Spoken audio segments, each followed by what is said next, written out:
Mindfulness කියන්නේ මොකක්ද කියලා පොඩි මතක් කිරීමක් කරන්න. ඇත්තටම මයින්ඩ්ෆුල්නස් නැත්නම් සතිමත් භාවය කියලා තමයි කියනවා.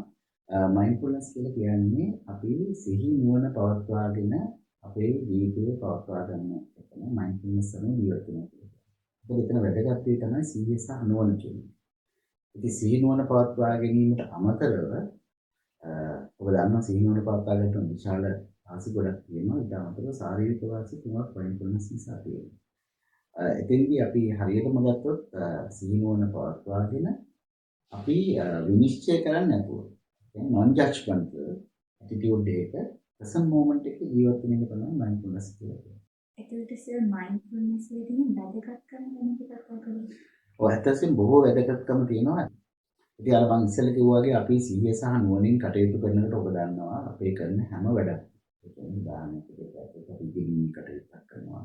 එහෙම නැත්නම් පාරේ ඇවිදිනවා නම් සෙල්ලම් කරනවා නම් එහෙම නැත්නම් අපි හිතමු යම් කිසි රැකියාවක් කරන කෙනාගේ රැකියාව කරන කාර්යය ඊළඟට ගෙදර දොර වැඩ කටයුතු. මේ ආදී සියල්ලටම බලපානවා මේ සිහියෙන් සහ නුවණින් වාසය කිරීම.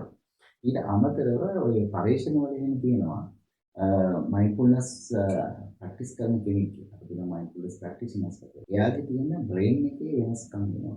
උදාහරණයක් විදිහට මේ ඉස්සරහ හරි තමයි අපි මේ frontal lobe කියලා මේ හරි තමයි අපි හිතන්නේ. පොඩ්ඩක් thinking ඊළඟට තර්ක කරනවා. ඒ වගේ පැති හුඟක් දිනු වෙනවා mindfulness වලින් සහ creativity වැඩි වෙනවා. ඊළඟට memory power එක වැඩි වෙනවා. ආදී ලෙසම studies තියෙනවා memory එක වැඩි වෙනවා.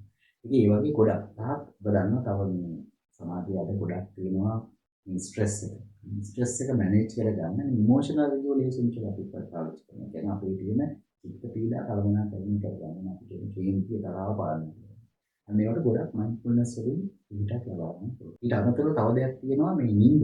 විශේෂයෙන් ගොඩක් අයට ඉන්සොම්නියා නිින්ද නැති ප්‍රශ්න තියෙනවා. ඉතින් මේ මයින්ඩ්ෆුල්නස් පාවිච්චි කරනකොට ඒ අභ්‍යාස කරනකොට හොඳට නිදිසුවක් ගන්න පුළුවන්.